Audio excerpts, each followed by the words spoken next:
The Fur Country by Jules Verne. Chapter 21. The Island Becomes an Islet. 3 hours later the last relics of the ice wall had disappeared, proving that the island now remained stationary, and that all the force of the current was deep down below the waves, not on the surface of the sea. The bearings were taken at noon with the greatest care, and 24 hours later it was found that Victoria Island had not advanced 1 mile. The only remaining hope was that some vessel should sight the poor shipwrecked creatures, either whilst still on the island or after they had taken to their raft. The island was now in 54 degrees 33 minutes latitude and 177 degrees 19 minutes longitude, several hundred miles from the nearest land, namely the Aleutian Islands. Hobson once more called his comrades together, and asked them what they thought it would be best to do. All agreed that they should remain on the island until it broke up, as it was too large to be affected by the state of the sea, and only to take to the raft when the dissolution actually commenced. Once on the frail vessel they must wait, still wait.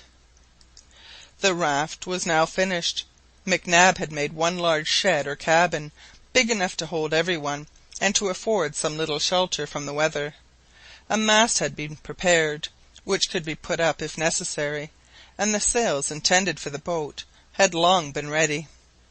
The whole structure was strong, although clumsy, and if the wind were favourable and the sea not too rough, this rude assortment of planks and timbers might save the lives of the whole party.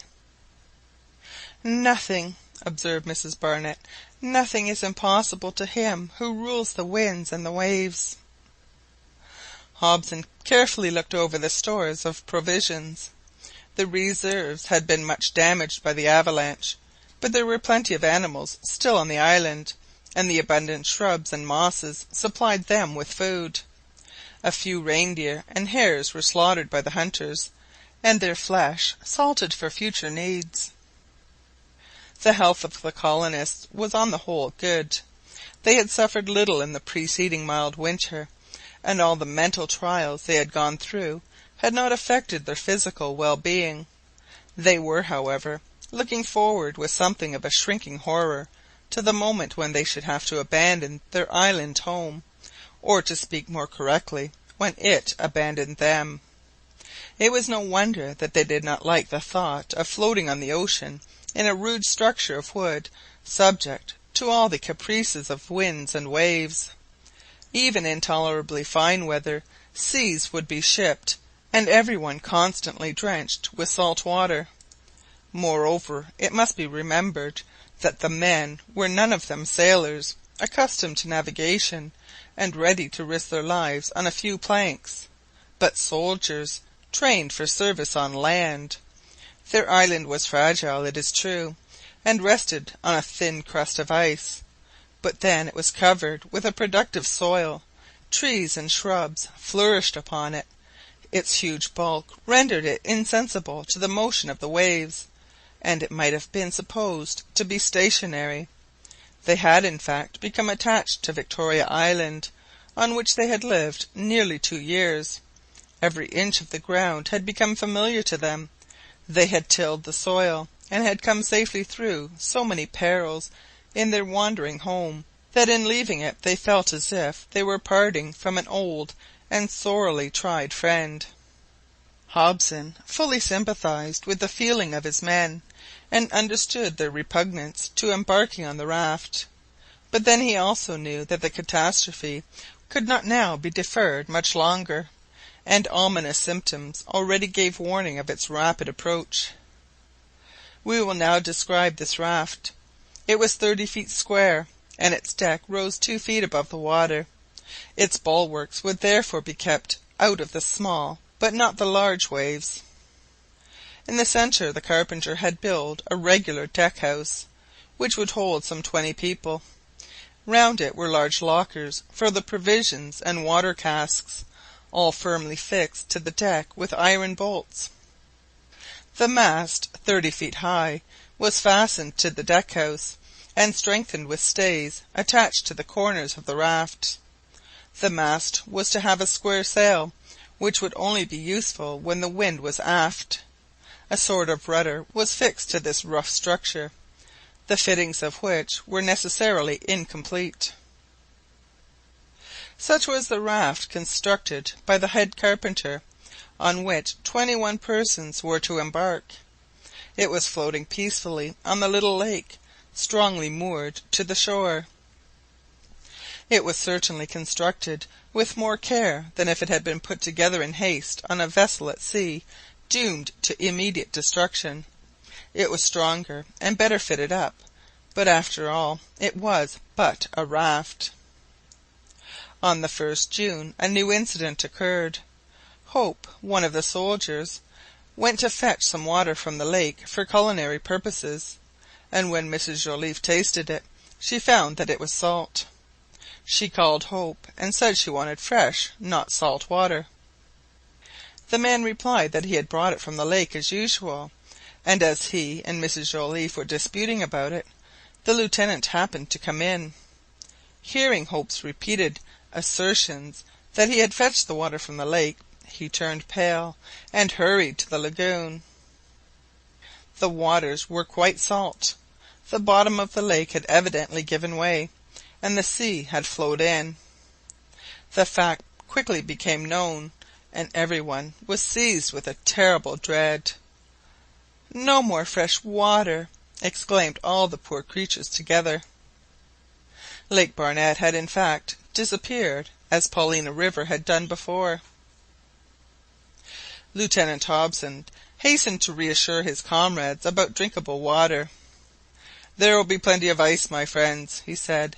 "We can always melt a piece of our island, and," he added with ghastly attempt at a smile, "I don't suppose we shall drink it all." It is, in fact, well known that salt separates from sea water in freezing and evaporation. A few blocks of ice were therefore disinterred, if we may so express it, and melted for daily use, and to fill the casks on board the raft. It would not do, however, to neglect this fresh warning given by nature. The invasion of the lake by the sea proved that the base of the island was rapidly melting. At any moment the ground might give way, and Hobson forbade his men to leave the factory, as they might be drifted away before they were aware of it. The animals seemed more keenly alive than ever to approaching danger. They gathered yet more closely round the firmer part, and after the disappearance of the fresh-water lake, they came to lick the blocks of ice. They were all uneasy, and some seemed to be seized with madness, especially the wolves, who rushed wildly towards the factory, and dashed away again, howling piteously. The furred animals remained huddled together round the large well where the principal house had formerly stood. There were several hundreds of them, of different species, and the solitary bear roamed backwards and forwards, showing no more hostility to the quadrupeds than to men. The number of birds, which had hitherto been considerable, now decreased. During the last few days all those capable of long sustained flight, such as swans, etc., migrated towards the Aleutian Islands in the south, where they would find a sure refuge. This significant and ominous fact was noted by Mrs Barnett and Madge, who were walking together on the beach. "There is plenty of food for these birds on the island," observed Mrs Barnett, "and yet they leave it. They have good reason, no doubt." "Yes," replied Madge, "their instinct of self-preservation makes them take flight, and they give us a warning by which we ought to profit. The animals also appear more uneasy than usual." Hobson now decided to take the greater part of the provisions and all the camping apparatus on board the raft, and when that was done, to embark with the whole party. The sea was, however, very rough, and the waters of the former lake, now a kind of Mediterranean in miniature, were greatly agitated. The waves, confined in the narrow space, dashed mountains high, and broke violently upon the steep banks. The raft tossed up and down, and shipped sea after sea.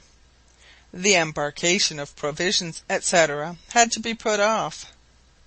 Every one wished to pass one more quiet night on land, and Hobson yielded against his better judgment, determined, if it were calmer the next day, to proceed with the embarkation. The night was more peaceful than had been expected. The wind went down, and the sea became calmer. It had but been swept by one of those sudden and brief hurricanes peculiar to these latitudes.